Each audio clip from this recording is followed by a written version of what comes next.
Magandang hapon po sa lahat. Kahit po maulan ngayon ay nagbabalik pa rin tayo sa ating afternoon session ng UP National Writers Workshop. Ngayong Agosto ay ipinagdiriwang bilang tema ng Buwan ng Wika ang ambag at papel ng mga wikang katutubo patungo sa dekolonisasyon. Maraming usapang maaaring umusbong mula rito, tulad ng maraming klase ng istoryang maaaring mabasa, mapakinggan at matimbang sa paghahanap ng pambansa mula sa panitikan sa iba't ibang bahagi ng bansa. May mga Diyos at sentro ang arte at literatura at interesanteng mapakinggan kung paano ito binubuno sa pamamagitan ng genre ng maikling kwento. Upang ipakilala ang proyektong Ang Diyos ng Mga Kambing at iba pang mga kwento, narito ang kasama nating si June Cruz Reyes. Kilalanin natin ang panulat ni Napoleon Arcilla III.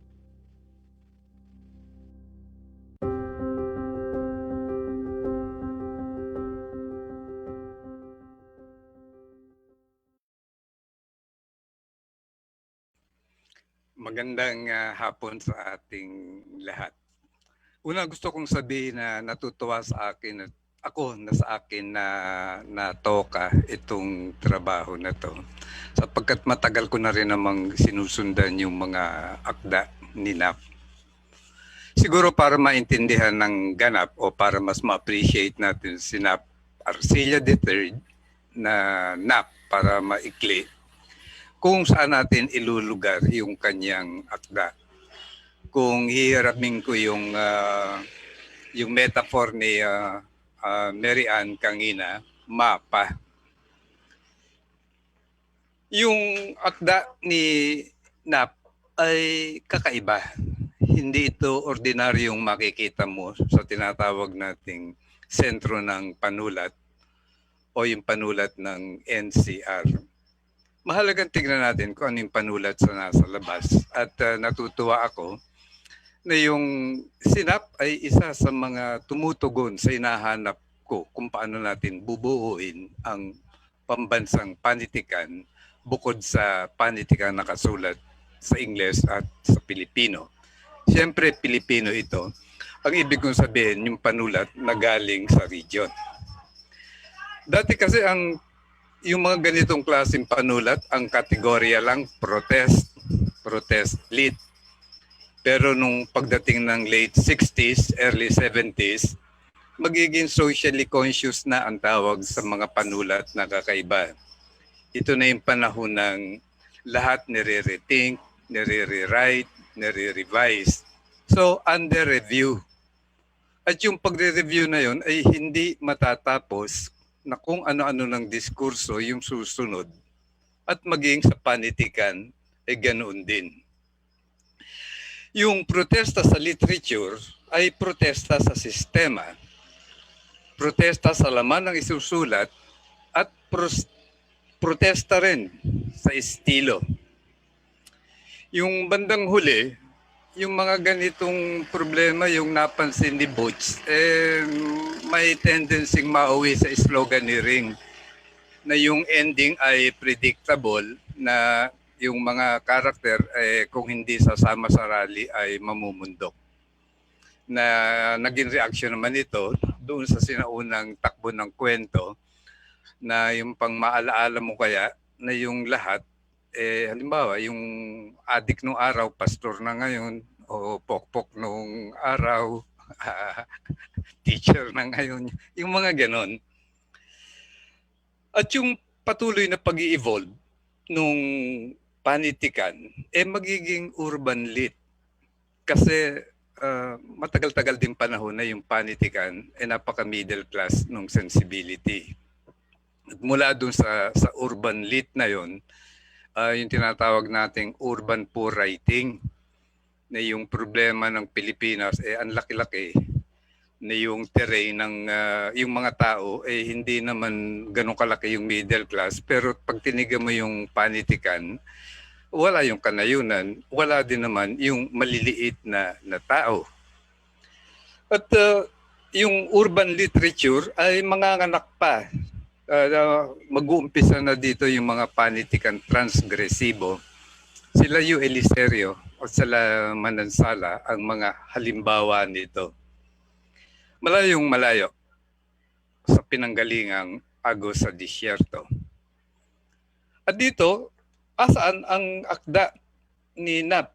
Ang naiintriga ako dito, hindi ko alam kung sinadya ni Nap o aware siya kasi iilan pa lamang ang nabasa kong mga ganitong akda sa panitikang ng Pilipinas sa Pilipino. Hindi ito transgressive lang. May hibo na ito ng nobela negra. Ano ito? Ito yung nobela na pagkatapos ng fantastic, ng magical realism, na nagbigay ng alternatibong mundo para kontrahin na iba yung West sa Third World, magkakaroon pa ng iba kami at iba pa rin kami. Dito, ang nobela negra ay madilim. Kung minsan, krimen lang eh. Kung minsan, hindi mo kayang tanggapin eh. May nabasa na ako na isang nobela sa SciComm na ang laman ay yung hindi mo pwedeng sabihin sa nanay mo, na hindi rin ituturo sa'yo ng teacher mo at makakagalitan ka ng pare pag isinulat mo. At nagbo-border dito ang mga isinulat ni Nap. Boses ng maliliit. Kung CNF ito, Little Histories. Siguro yung paglilinaw ko na to, pwede na natin tignan na bakit kakaiba yung trabaho na to, o pwede rin natin tignan na ano ang kontemporaryo sa kasalukuyang panitikan, saan papunta ang Philippine fiction. Siyempre, guide lang yung binanggit ko. At kung binanggit ko yung Little Histories, ganun ko rin gustong ipakilala yung ating manunulat. Simpleng tao. Tawag niya nga ron sa kanyang poetics, ako bilang butaw. Hindi ko alam kung alam nyo yung salitang butaw, pero dito sa Bulacan, ang kahulugan ng butaw, yung non-entity. Naririnig ko lang ito sa sugalan. Hindi ako nagsusugal, kundi marami lang nagsusugal dito o yung mga ordinaryong tao. Pag sinabing butaw, butaw-butaw, ito yung mga insignificant na tao sa paligid. Paano ko ngayon ipakikilala ang isang simpleng tao? Pag ginugol mo siya, kukunti naman yung entry. Pag tinignan mo yung bio notes dito sa likod ng kit, napaka-boring naman. Tapos i-revise niya lang yon para lumitaw doon sa kanyang libro, yung kanyang unang koleksyon ng mga kwento, ang Makeda. Sa literary journal natin, sa likhaan, ay ganun din. Kaya ipakikilala ko lang siya sang-ayon sa aking impression na kanina ko pa ibinibigay. Kita nyo? Kahit saan akong workshop pumunta, pangatlong workshop ko na to, nakasama ko si Nap. Ito si Nap na nakangiti. Tingnan nyo yung kanyang mata. Pag tinignan ka ni Nap, napansin ko, sa mga workshop, hindi naman siya nagsasalita. Kahapon pa siya hindi nagsasalita. Pero titignan ka lang ni Nap na ganyan. Na pag tinignan ka, ay hindi pa tapos yung tinamaan ka nung mata niya. Parang tinititigan pati kung ano yung nasa loob mo. Parang naghahalungkat. At yung ngiti niya ay alanganin din. Nakikita ko lang siyang nagsasalita ng mahaba kapag tapos na ang mga session, kapag nagiinuman na. Otherwise, Ito yung isang ordinaryong tao na naghahanap ng sentro, na laging nakatingin sa sentro. And yet, ang kanyang vision ay lumalagpas sa sentro. Sa katunayan, tingin ko yung kanyang proyekto ay may balak na gibain yung sentro para makagawa ng sentro. Sa mga binasa kong poetics dito sa ating workshop kit, hindi dahil ako yung moderator ni NAP, kundi napansin ko yung kanyang pagiging kakaiba. Ito yung poetics sa point of view ng isang ordinaryong tao, napakasimple. In fact, publishable. Publishable, pag binasa mo to kung paano siya nanloloko ng teacher niya, kung paano siya naging manunulat, kung paano siya hindi na-promote, ano pa yung laman nito, kung paano siya nagsusugal at umiinom. Ito yung mga tala sa buhay natin na ayaw nating ikwento. Kung paano tayo i-reject. Gusto natin ay yung talambuhay na may palakpak. Yung talambuhay na yung mahirap nung araw, nagtagumpay na ngayon. At hindi ganoon yung ginawa ni Nap sa kanyang poetics. Sa gayon ay nagkagandahan ako. Publishable ito. In fact, Nap, sorry tingin ko mas buo yung poetics mo kaysa sa dalawa mong kwento. Mas malaman. But then, yung dalawang kwento, kung titignan natin, ay work in progress. Ang nakalimutan ko kaninang banggitin, yung kanyang akda, meron na naman babasagin. Tatanggapin ba natin ito na maikling kwento o munting nobela o outline ng isang mas mahabang nobela? Babalikan natin ang Diyos ng mga kambing, Kabron.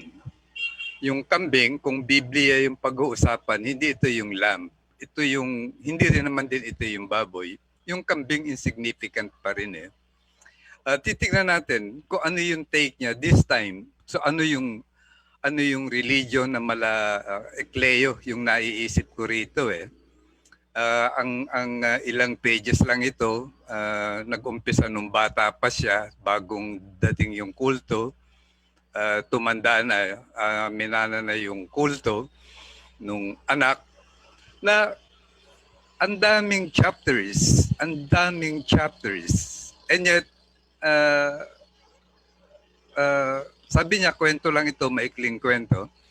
Siguro mamaya pagtulong-tulungan natin, tingnan natin, magtaya tayo kung ano pa ang kayang gawin ng mga akdang ito. Ano pa ang maiaambag ni Nap Arcilla, hindi lang sa panitikan ng rehiyon at hindi sa panitikan ng Catanduanes, kundi ng Pilipinas. Siguro gusto ko ring itanong bago ko tawagin si Nap, ano ang meron yung Catanduanes 1990s pa, noong aktibo ako sa pagja-judge almost yearly sa Writers Guild ng yung mga kabataan, laging kasama sa top 10 o laging finalist o kaya may nananalong akda galing sa Catanduanes State University. Wala sa mga tala ni Nap yung mga hinahanap kong sagot. Ang alam lang natin, kasama siya sa nagpundar nung samahang yung Bilog Catanduanes Writer Circle, no? Yung Bilog nga, circle pa. Para mapakinggan natin at makita natin yung lalim nung insight ni Nap Arcilla, pakinggan natin siya mismo ang magkwento tungkol sa kanyang mga akda. Palakpakan naman natin si Nap.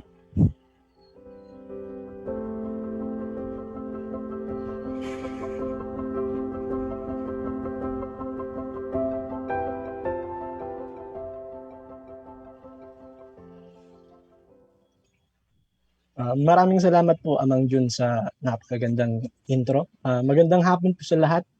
Ako po si Napoleon Arcilia mula sa garahe ng mga bagyo, Catanduanes. Ang susunod ko pong proyekto ay bubuuhin ng sandusenang maikling kwento na may pagtatangka pa rin na katawanin ang mga tao at komunidad sa liminal na espasyo. Dalawa sa mga ito ay nakasala nga rito sa palihan. Ang unay ang Diyos ng mga kambing na nabuo isang araw na ginising ako ng mararahas na katok sa pinto namin. Pagbukas ko, may magandang dalagang nagtatanong kung gusto ko bang masalba ang kaluluwa ko at pumunta sa langit. Siyempre sabi ko, ayaw ko. Tumugtog siya ng gitara, kumanta bago nag-abot ng sobre at nagsabing minimum ang 200 bilang abuloy.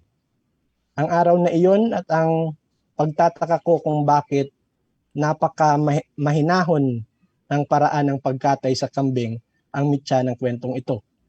Kumpara kasi sa mga hayop na kinakatay dito sa amin, kadalasan ang mga hayop na ito ay ginigilitan ng leeg o kaya naman ay binabaril sa ulo.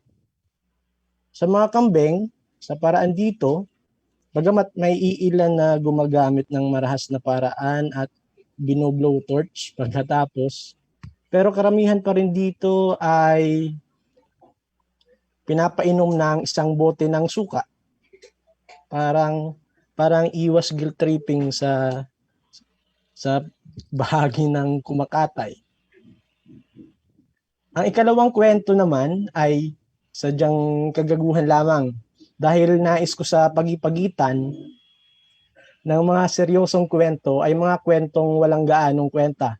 Hingahan pagkatapos ng mga medyo komplikadong naratibo. Isang pinanghahawakan kong prinsipyo sa pagsasalansaan ng mga kwento sa isang koleksyon. Ang ilan sa mga kwento sa koleksyon ay tatalakay din sa mga bagay na mayroon din akong fascination. Ang ritual ng mga magnanakaw na dumumi sa lugar na kanilang pinagnakawan upang hindi matunton, ang paglalagay ng asoge, pag-inject ng asoge sa balat ng mga tao sa amin para humaba raw ang buhay. Ang pagpapabulok ng laman ng baboy ramo sa loob ng patibong sa loob ng 3 araw bago gawing putahe. Ang paglilibing ng inunan sa higit isang dipang lalim na hukay na dapat ay binabagsakan din ng tubig mula alulod. Ito at iba pang talansay pa lamang ng mga maikling kwento ang bubuo sa Ang Diyos ng mga Kambing. Inaasahan ko po ang inyong mga suhestyon at komento sa patuloy kong pag-aakda. Diyos mabalos. Ang bilis, wala ka ng idadagdag, Nap? Wala na po gaano. Sige, baka makalimutan ko eh. Ito yung unang libro ni Nap. Paano ba? Ayaw makita?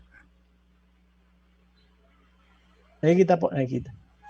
Yan, ang balangay yung mag-asawang Verso ang naglabas nito. Bebang. Si Bebang at si Ronald Verso. si Ronald at si Bebang.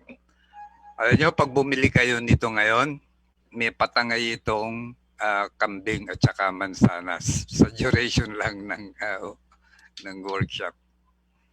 Ang laman nito, hindi ko bubukuhin, pero siguro para intrigahin kayo, yung pagiging transgressive, yung magkakamot ka ng ulo at sabay mag-iisip.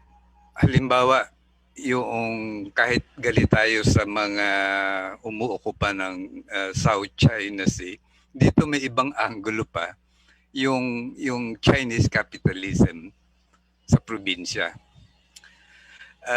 Meron ding ibang pananaw dito tungkol sa gender issue. Yung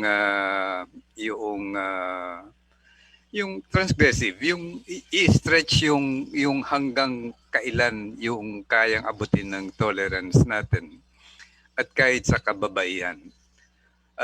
Ano man ang sabihin nito, maganda kasi malaya ang manunulat at pumupunta siya, gumagawi siya doon sa mga tema na kumisay nilalagpasan lang natin. Ah, siguro mula rito sa aking maliit na promo ng ng unang libro ni ang dami-dami kong meron ditong Benham rice in case gusto niyo malaman kung ano sa Pilipino yung Benham rice.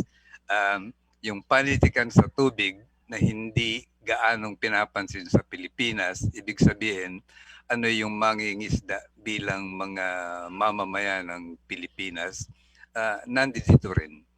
Lahat ng klase ng maliliit na tao sa tabing tubig sa isla ng Catanduanes nandito.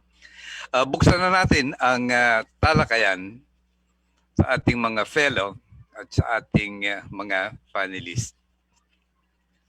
Taas lang kayo ng kamay o siguro sila Miss Rona ang magtatawag kung sino yung ipa-flash niya rito siguro sa chat kung sino yung mga dapat kong tawagin. Pero para mas madali kasi malabo yung mata ko eh. Itaas na lang yung kamay. Si Yes, Sir Vin Bim. daw po. Sir Jun, Yes, Bim. naputol ako kanina kaya inunahan ko na kasi dati nagpaparaya ako. Pagbati kay Nap, no? Kung pagbabasehan ng Zoom natin ngayon, kung sino yung sumulat, ang mga suspect ko si Arlo o si Cupcake o si Jerking, no?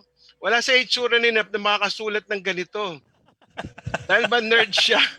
Dahil para nga sa kanya, ang valedictorian ay butaw. Sa amin sa Quezon, ito ay alay. Ano bang kaibahan niya bilang manunulat? Kanina, Bicolana rin naman si Marian Moll, pero kakaibang mag-isip, no, itong si Nap. No, kung di comics, no, ang maiisip kong ikumpara ang kanyang kwento sa pelikula, no? Ang Diyos ng mga Kambing halimbawa na sa tingin ko ay tragic, ay parang isang pelikula ni Celso Ad Castillo o Love Diaz o Jim Libiran. No, kasi kung titingnan niyo, binatak-batak niya yung simbolo ng kambing bilang kinatawan ng kasarinlan o pananampalataya. Dahil nga ito ay ginamit na abuloy o butaw, no? Kinatawan din ito ng pagiging masigla o malibog. Ayon sa pag-aaral, ang lalaking kambing ay simbolo ng pagiging astig o oragon, di ba? At ang babaeng kambing ay simbolo naman ng reproduksyon o kasaganahan. Kaya pasok na pasok ang pangalang sa tauhan na si Manoy. At siyempre, sino papasok sa isip natin kundi si Eddie Garcia, di ba? So, pansinin ko lang kasi tinanong ko si Nap kanina kasi yung merong katanawan, parang katanawan sa Quezon, no? Maliban na lamang kung meron din dun sa lugar nila, yung dinagat na parang dumagat, no? At siyempre yung mga paglalaro niya ng salita gaya ng native, inisip ko nga naman na pag sinabi mo kambing nakatutubo, di ba hindi pasok eh, di ba? Parang ano to, kambing na nakabahag, no? Kambing nakatutubo. Kaya ginamit niya yung salitang NEYTIB, no? At doon napaisip ako dahil nakapuna-puna na sensitibo ang manunulat o ang kwentista sa iba't ibang antas, no, ng mga kasing kahulugang salita, no. Ang tanong ko lang halimbawa ano ba ang kakaiba ng kambing na native, no? Bakit matataba, bakit may sungay? At dito kung magkasunod dito, meron ng foreshadowing ng gamit ng bayag at bakit makakapalang balbas at bakit mas malaki. So, bakit ang piging ginagawa sa gabi at bakit nakababilog, no? Bakit sinusunog ang sanga ng asana? Ano ba itsura doon na mamaya paliwanag mo at sungay ng kalabaw upang malikha ng ang ganda ng gamit ng pula dito, no? Gasgas na yung salitang pula pero yung hanay niya ng salita, yung syntax, no? Pag binasa niya, pulang nakakalikha ng pula at malaking apoy, parang nakakapanibago yung sa pangungusap niya, yung paggamit ng salitang pula, no? Nakikita natin yung paghanga niya sa pastor, pero particular yung paghanga niya kay Manoy na parang pagdududahan mo nga yung pagkalalaki nung tauhan, no? Kasi parang sa simula, no, na parang inilalapit niya tayo, parang i-zoom in yung camera. no, kay Manoy, di ba? Kinukumpara siya ng may boses ng anghel, mukha ng mga santo at santo niño. Kaya napa-question din ako, teka muna, ano ba itong kilusang panlipunan na ito? Katoliko ba ito? Kasi yung mga ginamit niya ay may kinalaman sa santo. Pero kung halimbawa at ito naman ay pastor at hindi naman ang puno ng simbahan sa di ba sa simbahan sa Katoliko ay pastor, di ba? So protestante ba sila? Pero bakit ang iniisip niya ay santo at santo niño pa rin? At sa simbahan ng San Andres, no? Sa Calolbon, no? Yung pagtingin nga kay Manoy din parang may pagka Narcissus, di ba? Pisnging perpekto, pagkalilok at pagkakinis, gawa sa pinakamahusay na tagagawa ng muebles. Nakakataka ito, bangka sa banwa, tila hindi tao. Ganun ang description niya. Pero ang nakikita natin pala ay hindi pag-ibig, no? Kundi inggit, no? Ang pansin ko lang nasa page 173, sana tanggalin ito, Sir Jun, kung papayag ka. 10 ang nakipagtalik kay Manoy. Sinabi agad niya sa page 173, sana wag muna. Wag mo munang basagin yung trip. Hangang-hanga pa kami, Nap eh. Di ba? Inilaglag mo agad yung bomba eh. Wag muna. Tanggalin mo sana yon. Tapos, nakikinig tayo ng salita ng Diyos, nilikhang amoy na, ito, maganda, simboliko nga ito eh. Yung kanilang pagsusunog, may nilikhang amoy na isinasawalang bahala na lang namin. Na napakagandang foreshadowing. Una, hindi mo siya papansinin eh. Di ba? Pero, yung linyang yon, grabe, ano pala yon, parang turning point.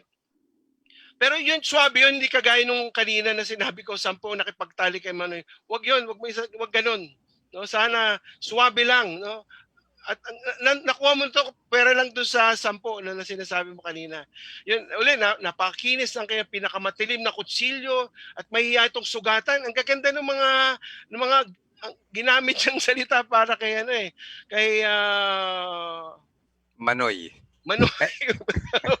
Okay, sir. Ang mga kaya doon tinanong ko rin yung edad niya kasi ang unang gamit niya, nagtataka ko, ang mga kaidara naming dalagita. Maganda 'yun dahil pinag-isip mo pa kami sa bandang huli, hindi mo sinabi kung inedad kung kaidara namin dalagita, ibig sabihin siya, yung ating pangunahing tauhan ay binatilyo, no? Hindi binata, hindi rin dalaga yung mga nilalarawan niya. Kung para kumbaga ito ba ay kwentong pang young adult, no? O pangkabataan. At ito yung may mga kasama ito sa pagbubukas ng kwento ng dahan-dahan si Orting na pinakabata, 12 anyos, Kulao na pinakamatanda, 18 anyos. Kasama yun para sa mga palaisipan, no? Bugtong na ginagawa na taktika ni Nap, no? Doon ko napansin na nakataling kambing ito, mga tanong din to. Doon ko rin napansin nakataling kambing sa ugat ng balete na itim na mapilig ba? Punong mapilig. Nap. Ang ganda na Nap, ang kanyang description ay napaka-cinematiko. No, mapapapikit ka, isipin mo, ang gandang gawa ng eksena, pwedeng gawing dula at dulang pang tablado, kahit pang radyo at television at pelikula eh. Ganun kahusay yung kanyang paglalarawan, no? Pero yun nga, no? Maging ang tigas kamagong, ito lang pakiayos ng pangungusap nito, medyo magulo ha. Parang ito maging ang mga tigas kamagong pakong binili sa mga banwa ay mapupurol. No, parang hindi pangungusap yun eh. Pakiayos na lang, tingnan mo mabuti. At ang gamit ni Nap, no, Sir Jun, siguro nga dahil punto de vista ito ng taga-isla ay banwa. Sa atin ito yung bayan, di ba? Yung parang sentro, yung lugar ng komersyo, lugar ng politika at pananampalataya. Ganun ang tingin na nakikita kong isa ring napakaganda kasi parang kami yung ang tingin nung punto de vista ng tauhan tagalabas siya eh. No, yung may ganun at itong mga kagaya ni naman yan ng pastor ay parang tumanggap sa kanila.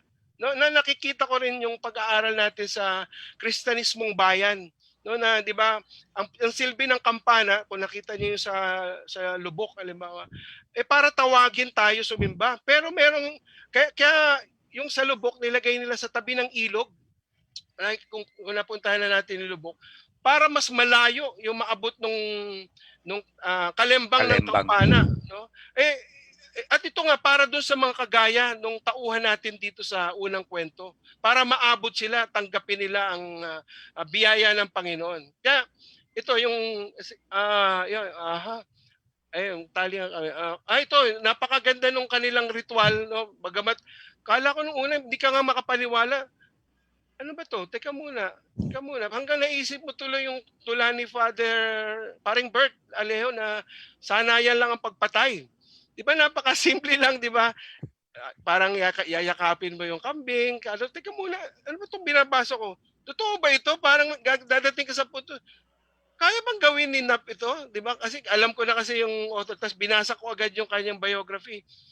Grabe, kayang gawin pala ni Nap to. No? So, nakita ko na ang nagawa pa niyang maganda, pinatakas pa niya yung kambing, di ba? Nung napakagandang strategiya. May habulan pa, no? Na eksena, kaya wow, sabi ko, hindi ito nagkataon lang Pinlano to, husay ito ng kwentista. No, kaya nakikita ko yung kaliwang kamay sa tali at kanang kamay sa bote ng suka. Yung kita mo yung detalye, ama na nakakatandang kapatid na nasa likuran, di ba? Parang suporta kung sakaling may aberya, no, sa kanilang parang ito ritual, no, parang initiation, no, parang nakikita ang Edgar Allan Poe dito sa ganitong kwento di ba? Yung gilas ni Manoy sa pakikipag-usap sa kambing, di ba? Yung mga gano'n, yung paghima sa ulo, sa sungay. Ito ang ganda ng description na sungay na bumaluktot sa kahabaan. Di ba? Ang ganda ng paglalarawan lang ng simpleng sungay, di ba? Na nakikita natin sa RAM, no? Sa Capricorn na zodiac sign ko. Na ito, yung tansya ko ay kaidaran ko si Manoy. Ayun, ito, yung parang ang Handmaid's Tale, no? Sinakal ko ang kambing hanggang kapusin siya sa paghinga. Ang ganda, parang nung binabasa ko, totoo ba ito? Kasali ba ito sa kwento?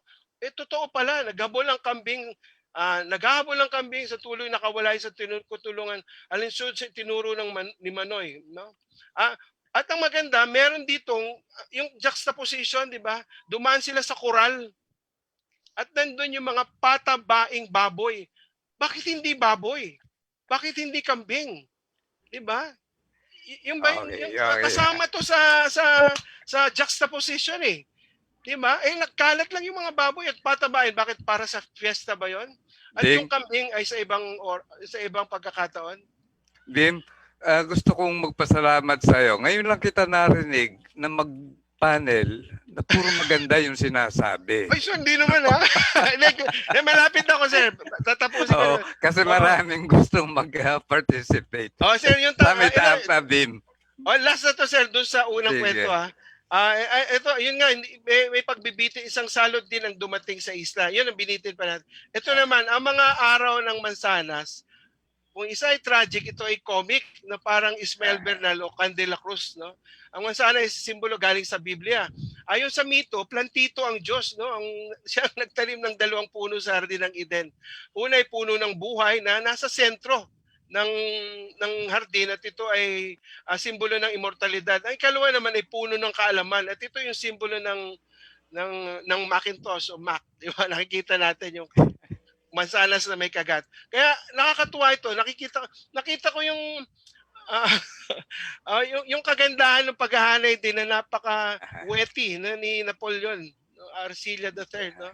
So naranasan natin yung hindi ka rin makapaniwala, meron kang suspension of disbelief din sa bayag. Bakit napaka-comics, napaka-pelikula ito? Tingnan niyo yung kanyang description. Pwede ring drawing ito ni Jerking sa kanyang sa comics, di ba? Nakita niyo mga reaksyon. Bakit pi? Simula ito ng pagkagunaw. Di ba merong nagsalita ng K? Di ba? Makikita mo na parang cut-to-cut yung kanyang pag-iisip, no? Ari ng albularyo. Diyahin naman, men. Di ba may ganun-ganun pa siya? So mayroon yun sa page 187. Tapos, bakit 2 dekada pa ang pinalipas niya? Anong mahalaga doon sa 2 dekadang yon, sa 20 taon? No, at yun nga siguro bilang o yung binatak niya talaga, sige, ano ba, kwento ba kamo, kaya nakita mo yung pag-isip niya ng sinukat ko na lamang ang aking bunganga, meron pang gano'n ano, na doon sa misis. No? At yung search for the outstanding Bayag Mansanas at Little Miss Bayag Mansanas of the Great Hood pa. No? So yung mga ganong detalye, galo ng bubble wrap at corrugated box, at Okay. napakaganda. No? So sa tingin ko, dito pa lang makikita na natin na nasa magandang kamay ang Aha. kwentong Filipino. Salamat at mabuhay Okay. ka. Na. Ang haba nung sinabi ni Bim Oh, eh. parang Sa nagigil listahan ako, sir. ko, Pasensya ka na, kanina hindi ako hindi, maganda napagsalita. naman eh. Ang sa listahan ko, sinabi lang ni Bim, yung Foxy, saka yung Okay. folk tradition, at saka yung sumunod niyang gustong sabihin. Na baka gusto mong gawing nobela yan kasi ang dami Ayan. chapters. No? Oo nga pala, gusto kong sabihin na yung Brokeback Mountain, short story lang yon. At yung mga pelikula kay Murakami galing din sa mga maikling kwento Eh, lamang. Bim, baka gusto mong sabihin may relasyon ba si Manoy at saka yung bayag? Kaya nga sir, kung magkasunod to, parang inihanda tayo eh. Pero sige Anyway, po, may susunod pa. Salamat si Arlo. Nampuprovoke lang ako. Salamat, Okay, salamat po, salamat sir. Pakinggan natin siguro yung mga bata na nagkukwento rin. Kasi exciting eh. Yung kwentong Pilipino, ang layo-layo na ng narating.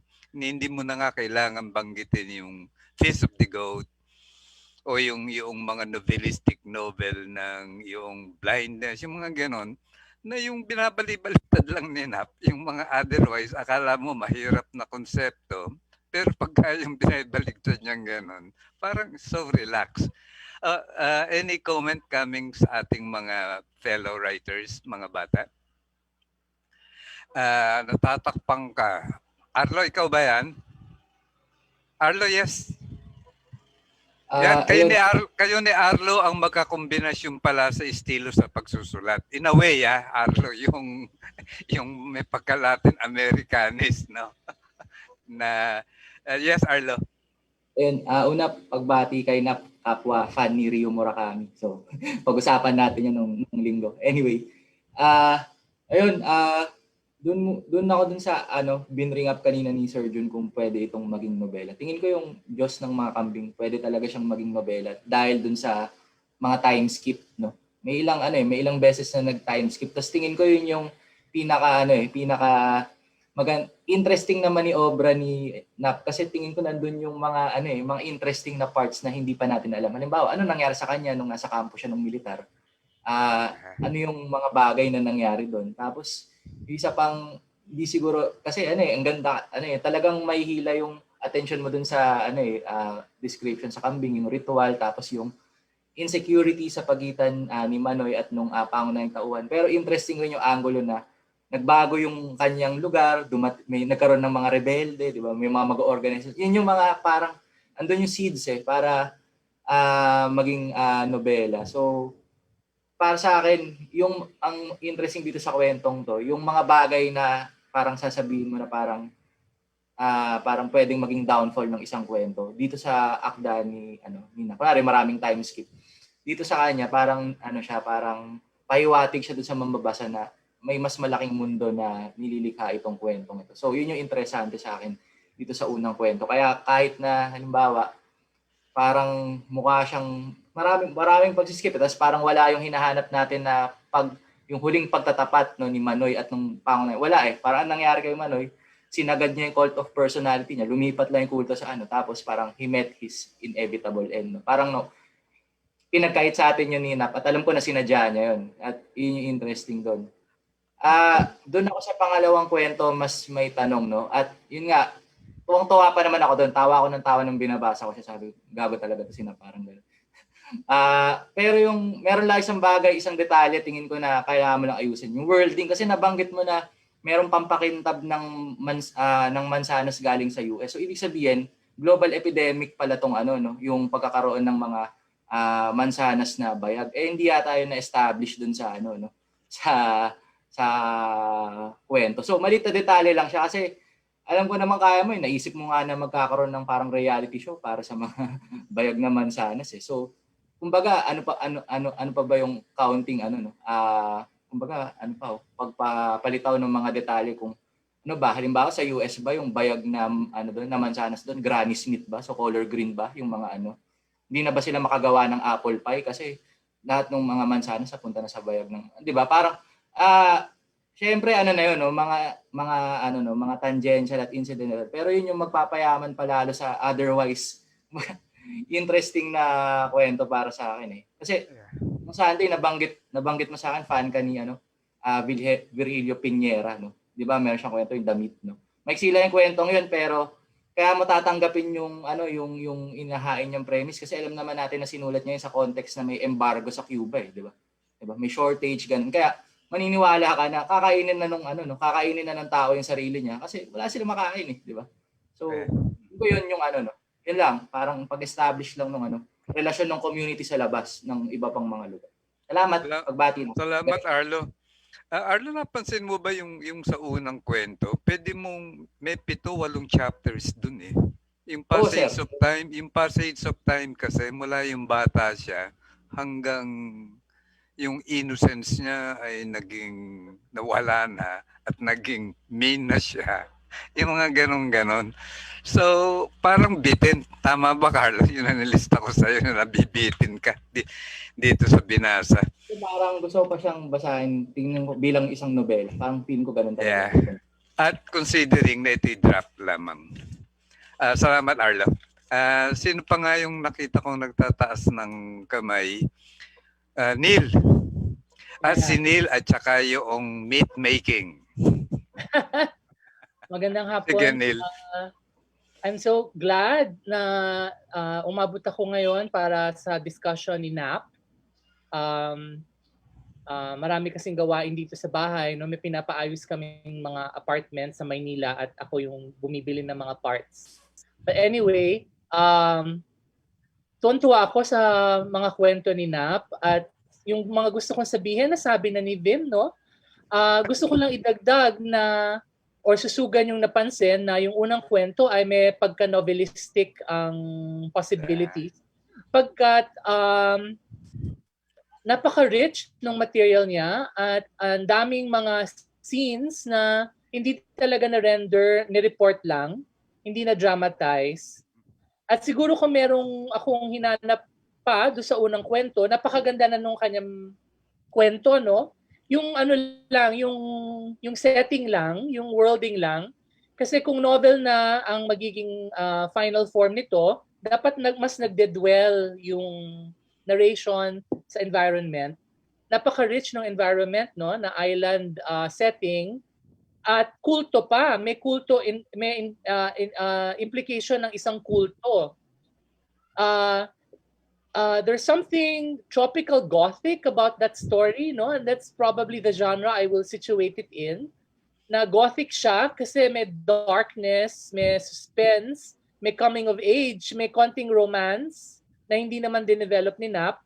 At maganda yung homosocial element na in the beginning, may admiration yung ating narrator kay Manoy na of course can very easily be read in a queer way as a kind of homosocial desire, no, between two boys, no, or at least the narrator for the Manoy character. Of course, it gives way to rivalry, which is also a typical trajectory for homosocial plots, no. At in the end, the rivalry becomes very bitter. Tapos napaka-rich yung symbology nung paggamit ng sacrificial animal like a lamb. Pagkat napaka-central naman sa Christian religion, I think Christian cult ito, no? Hindi ko naman yun din pagkukulang niya, no? Kinuwento na may pastol, kinuwento na may mga kongregasyon, wala tayo nakitang pagsamba, wala tayo nakitang scene ng actual cult in action, kung ano yung ginagawa nila, kung ano yung mga ritual nila. So yun, kailangan siguro kung magiging nobela ito, pasok na pasok dapat yun. Makita natin ang everyday world ng cult na ito at kung ano ang mga pinaggagawa nila. Alam natin na may involvement ang ang mga kababaihan sa cult, no, ginagamit sila nung pastol, no? So it's communal, it's a kind of like yung mga cult sa Amerika na naririnig mo na isa lang yung ama, tapos inimpregnate niya yung napakaraming mga babae, di ba? So parang kasama dapat yon sa pag-elaborate ng kulto kung ano ang mga obligasyon ng mga miyembro at kung ano ang in particular ang ginagawa ng mga kababaihan sa kultong ito. At because the actual plot moves forward in time at maraming narrative time, no, na implicate, kailangan talaga ma-elaborate lahat yon. Kasi as it is, kahit napakaganda ng kwento, makukulangan ka kasi iniisip mo na kung kaya namang maging very detailed ang pagkikwento sa simula, bakit naging parang summary na lang ang nangyari towards the end? Parang minadali na lang ni Nap, no, para lang magkaroon ng conclusion yung kanyang kwento. Palagi ko ito nga ang parang seed or germ for a novel. Nailatag na niya dito ang actual bones or the skeleton of the story. Ang kulang na lang ay ang paglalagay ng flesh, no? At ang pag-elaborate do sa actual scenes at do sa actual plot points na very crucial. Crucial for me ang plot point na nagsimula na siyang mamuhi kay Manoy, no? At alam natin ang simula noon ay nung niloko lang pala siya ni Manoy na meron kunyaling magic formula na ibubulong mo do sa kambing para ito ay mamatay, no? Hindi naman pala totoo 'yon kasi minemorize na yung formula ng paulit-ulit at nakakatawa pa yung mga context ng kanya yung kanya mga pag-describe kung paano niya talaga isinaulo yung formula na hindi naman pala effective. At nung nalaman niya 'yon na niloko lang siya, 'di ba, talaga hinambalos niya si Manoy at nag-away sila. So yun ang simula, the beginning of the end of that homosocial admiration, no? At siguro maganda rin makita kung paano lumalim yung pagkamuhi niya kay Manoy, no? At marami pang pwedeng kwento doon. Tuwan-tuwa ako at I was transported by the story. I was reminded of the great naturalist stories, no? Yung Lord of the Flies, no? I was reminded of Gothic stories. Edgar Allan Poe was brought up by Vim, no? And of course, Latin American Gothic din, na very, very clear influence dito sa pagkikwento ni Nap. I am in agreement fully with June na in good hands and with Vim na in good hands ang ating pagkikwento sa Filipino. Ang nandito na mahirap makita sa pagkikwento sa Ingles ay ang kind of psychological depth na mahirap i-capture pag nag-anglophone writing ka. Ito, kasi first-person narration ito, kinikwento niya yung monologue siya ng kanyang kamalayan. At malalim yung kanyang kamalayan. Lumalalim as you read further and further. That kind of psychological depth, no? Na mahirap i-capture yata pag nag-i-Ingles ka kasi translate ka ng translate pag nag-i-Ingles. Ito, kuhang-kuha niya yung locality, kuhang-kuha niya yung folk element, no? At nakaugat talaga yung kanyang kwento sa kanyang mundo. So I'm in admiration of Nap, no? At tuwan-tuwa ako at inisip ko,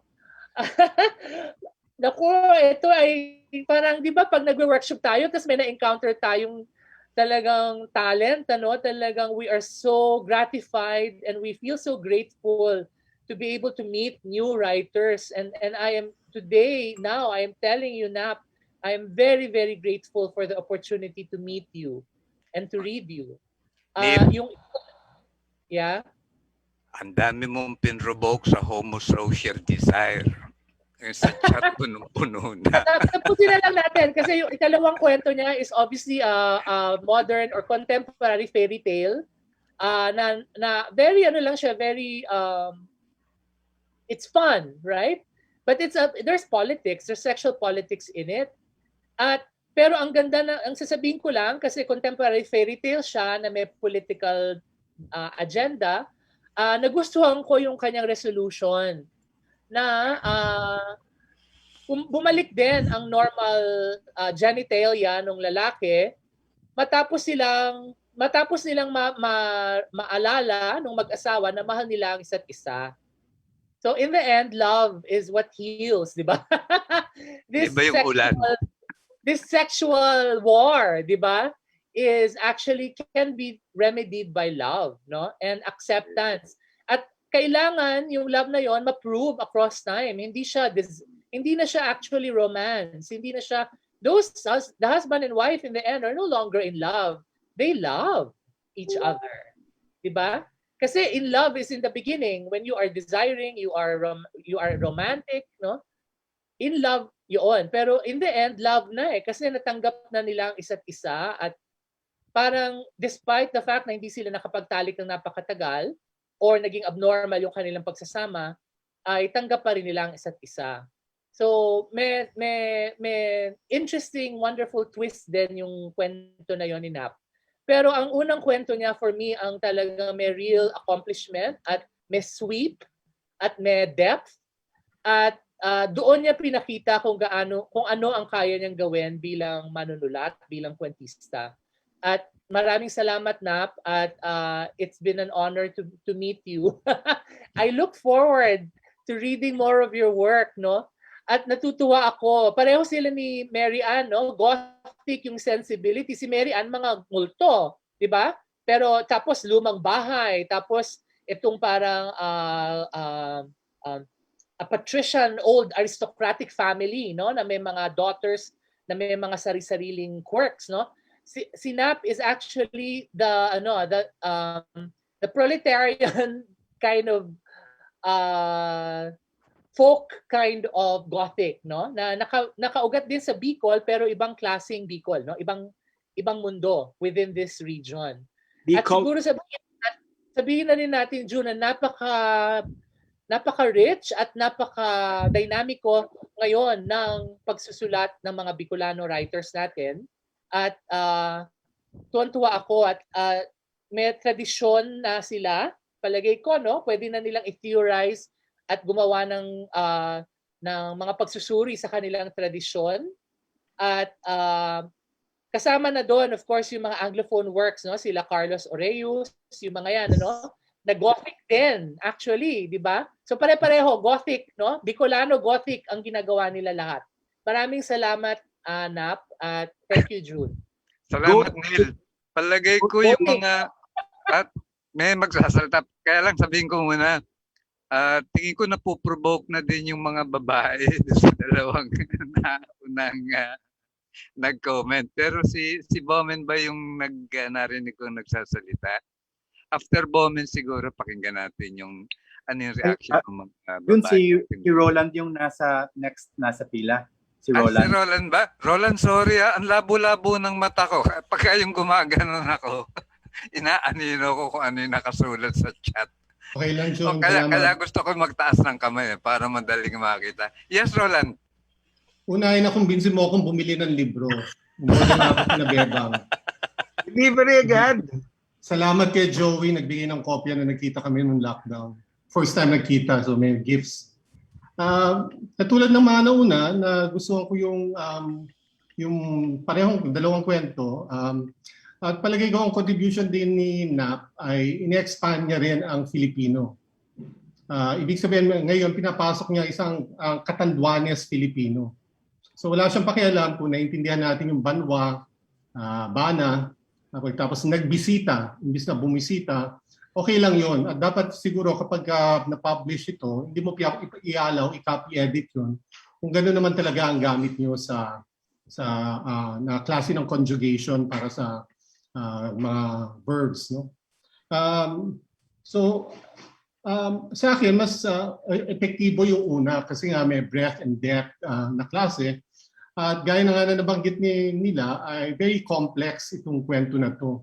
Ang mesmerizing sa akin sa kwento na ito ay ang dami nagaganap na kulto, pagkakulong, pagpatay. Yung napaka-ethnographic na detalye ng mga dalawang paraan ng pagpatay sa kambing. Na ayon pa nga kay Nap ay hindi pa nga marahas yun kumpara sa ibang hayop na kinakatay sa kanila. Pero yung binabasa ko ito ay parang akma yung pagka-describe na yun sa klase ng karahasan na nararamdaman niya para dun kay Manoy o sa pastor. Sa akin, gusto ko yung mga ganong klase dahil meron kang ethnographic detail ng mga bagay-bagay lalo na nagpo-purport ng bahagi ng Catanduanes or Bicol literature. So kakaiba yun dahil hindi ko pa nakita sa ibang mga fiction na nabasa ko. At gusto ko rin kasi nga may sociological din, yung relasyon nitong tao na to sa mga mundo na iniinugan niya, pati doon sa iwahig na kulungan na klase. Calibrated. Ang nakakamangha sa akin ay ang daming nagaganap pero swabe yung movement ng kwento mula sa referencing sa nakaraan, sa kasalukuyan, sa referencing sa relihiyon, sa nagaganap sa kanyang sarili, at yung pagkatay ng kambing, yung pacing ba, kahit ang daming nagaganap ay may breathing spaces at lamlam spaces para sa reader. No? Tama din si Neil na may mga detalye na kailangan, meron pang mga binabanggit na kailangan i-explore pa in greater detail para may for emphasis or for greater kind of swabe na daloy ng mga nagaganap sa kwento dahil ang daming nagaganap sa kwento. Yung pangalawang kwento ay sa akin ay hindi man lang nagsasaksida sa parable. Although may gender commentary, pero in the end ay na-reify pa rin yung heterosexuality na making do with a bowl of apples na meron sila. Siguro kapag gusto mong pitikin, naging bading na lang lahat na lang ng mga lalaki ni apples dahil ayaw na sa kanila ng babae. Sila-sila na lang. And then that would have been a kind of alternative ending na stronger on gender politics na gustong i-kuha. Sa akin napaka-whimsical kasi parang walang direksyon, walang emplotment ako nakita kung saan lumiligoy na quite interesting pero sa akin hindi nagpupush naman ng story. Yung mga contest para sa best apple balls sa mundo or sa Pilipinas, etc. Parang hindi sa akin nagwo-work eh.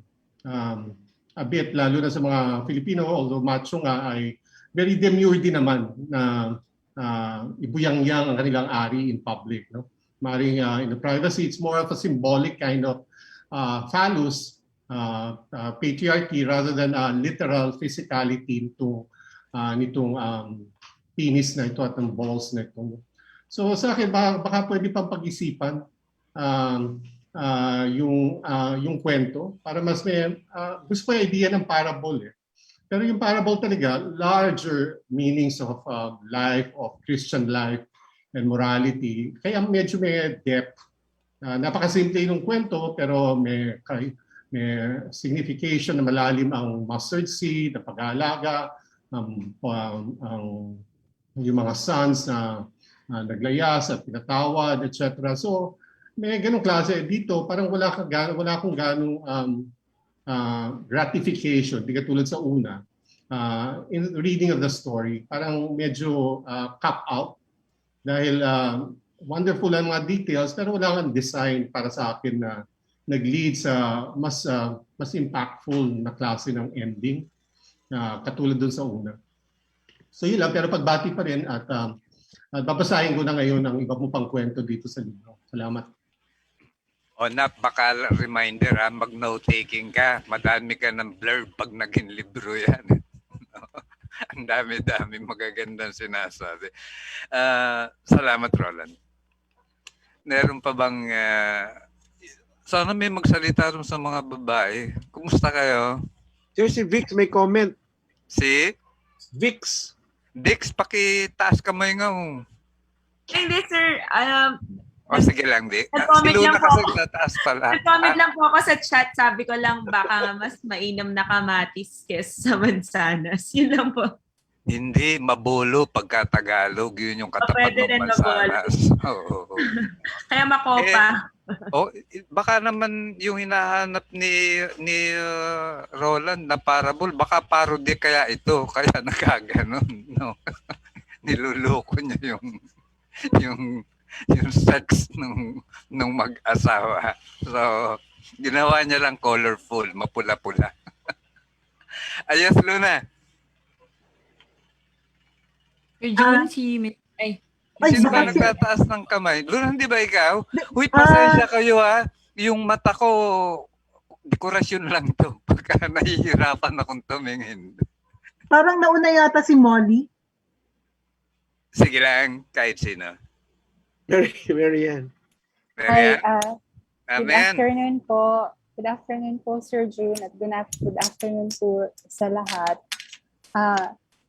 Tuwang-tuwa ako sa nabasa kong ginawa ni Nap. Doon pa lang sa poetics paper niya, talagang nakakatuwa Maganda. talaga siya. Napaka-irreverent niya kahit sa sarili niya.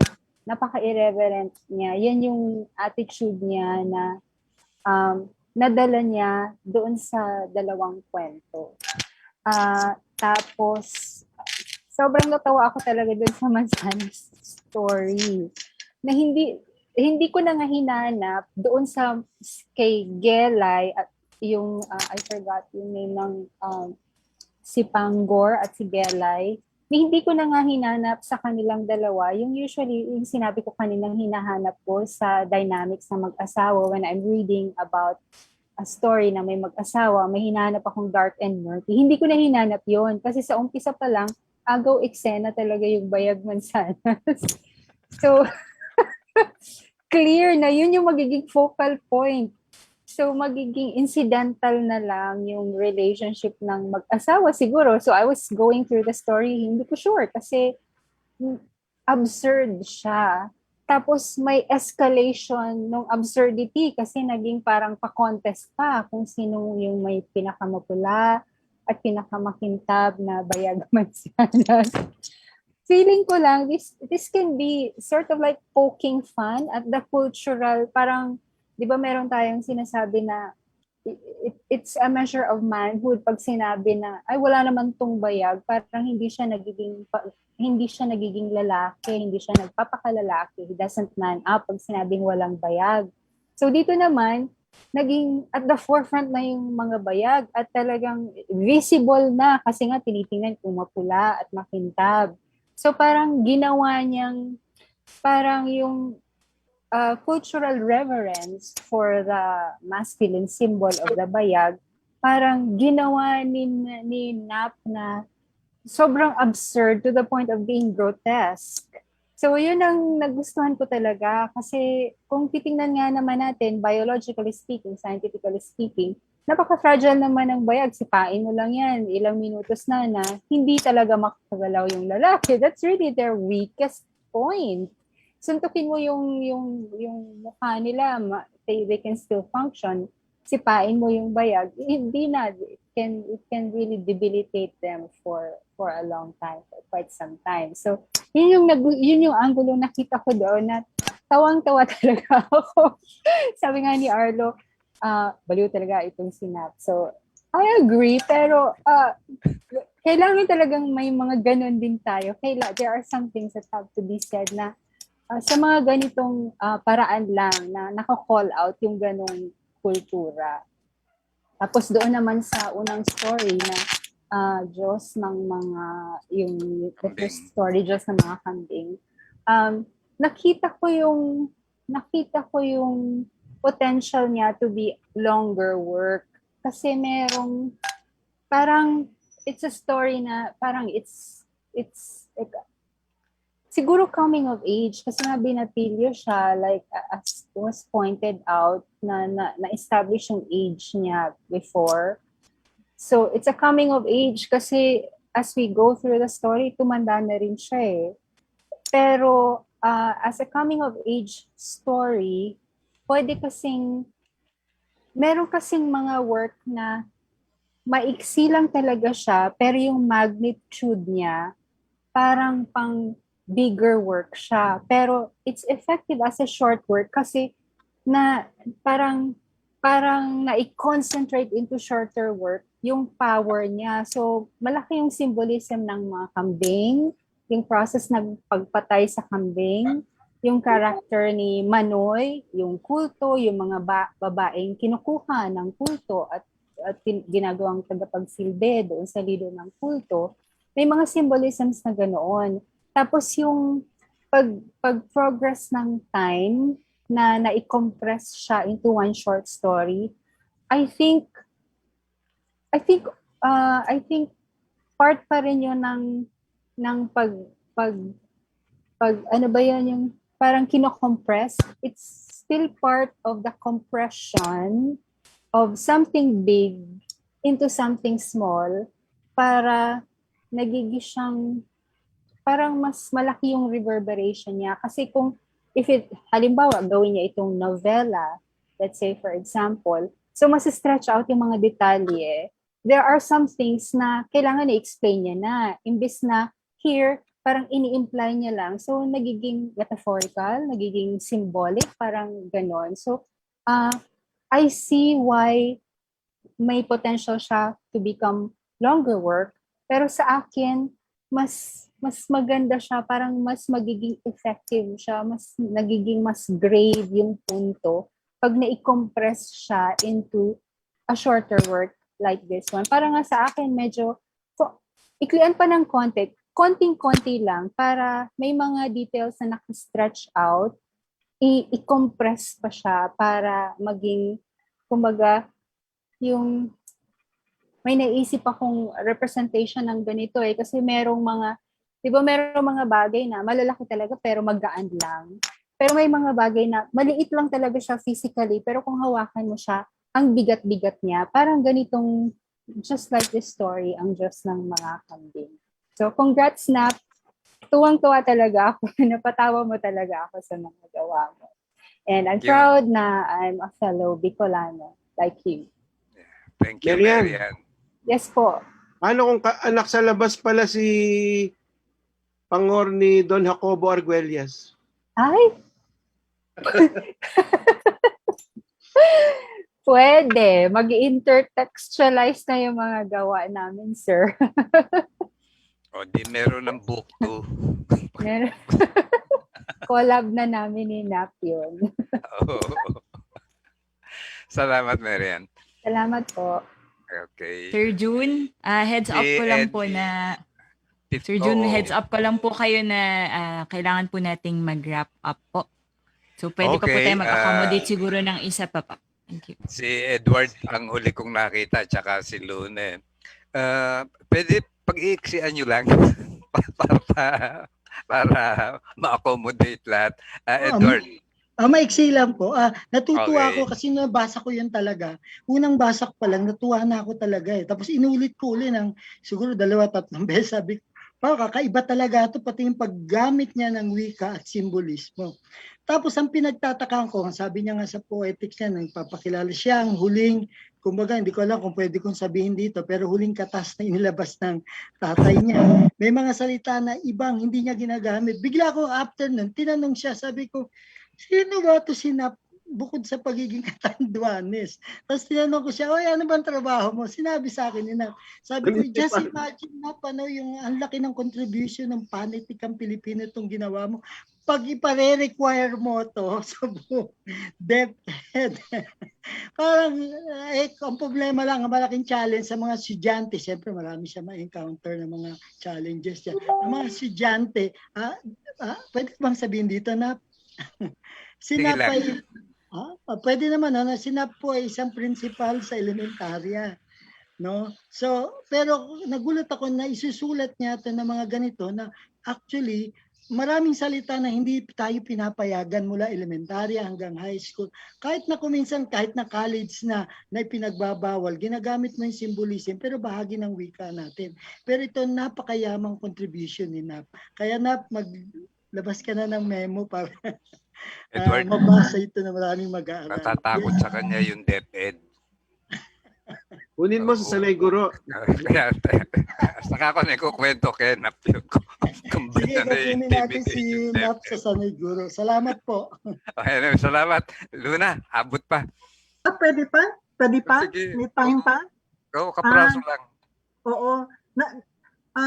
nagkita na kami ni Nap sa isang workshop at tulad nga, gusto ko lang ipaalala yung nasabi ko na rin sa kanya na naalala ko sa mga kwento niya ang mga karaniwang storya ng mga mangingisda, mga tao na nagpapahinga. Kaya ko ito nasabi at ang konteksto nito ay naalala ko ang mga kaprobinsya ng ama ko doon sa Alua. Ang gagaling magkwento. Talagang yung habang makikinig ka sa kanila, ibang klase silang magkwento kasi may imahinasyon, may humor, tapos napapatawa nila yung lahat ng mga tagapakinig. At ang masasabi ko, hindi maramot dun sa pagdidetalye at saka dun sa insight. At tingin ko, taliwas sa halimbawa sa edukasyon ko bilang isang malikhaing manunulat, ang ganda, napakaswerte ni Nap dahil ang kanyang pagkahasa ay nagmula sa mga probinsya at pakikinig sa mga kwento, sa mga inuman, yung mga inaakala natin na mga katahimikan lang habang nag-aalaga ng mga pastol o nauutusan ng nanay niya dun sa mga bundok na nakikita ko dun sa poetika mo na lahat ay napakinabangan at walang masayang. So, magandang nababalikan ang mga landas ng katulad ng pinagdaanan ni Nap kasi nakakalimutan rin natin dahil nasa sentro tayo na kailangan din nating pakinggan ang ganong uri ng mga pagkakahasa. Salamat. Okay, palagay ko pwede na yun. Salamat mga kapanulat sa pagbibigay ng inyong komento at pagpapayo, kung matatawag pagpapayo yon, para mas higit pang mapaganda ang mga kwento ni Nap. At syempre salamat Nap sa pagbibigay ng isang makabuluhang akda na nagbunga ng makabuluhang talakayan para sa hapong ito. Si Nap, ang simple pero uragon. Nap, ikaw naman ulit. Teka po, maingay din. Marami pong salamat sa lahat kay Sir Jun Alot na-plug yung libro at balangay.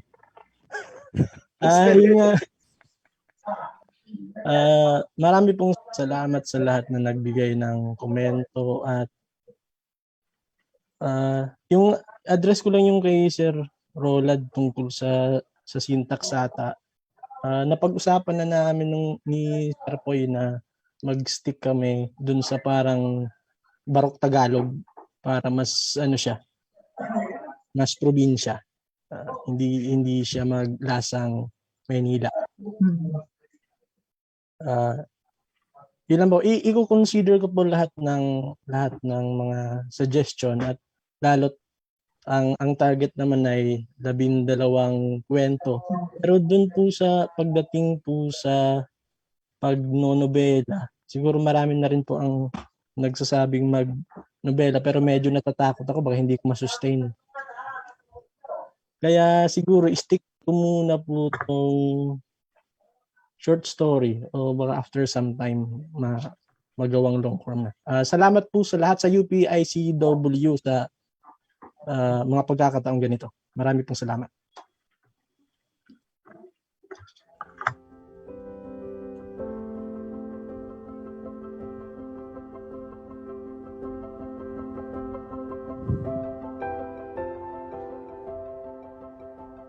Pagbati at pasasalamat po, Nap Arcilia, at salamat din po sa pag-moderate, Sir June Cruz. Pagbati rin po sa ating morning session na fellows sina Mary Ann at Edward. Natapos na ang ating workshop sessions ngayong araw.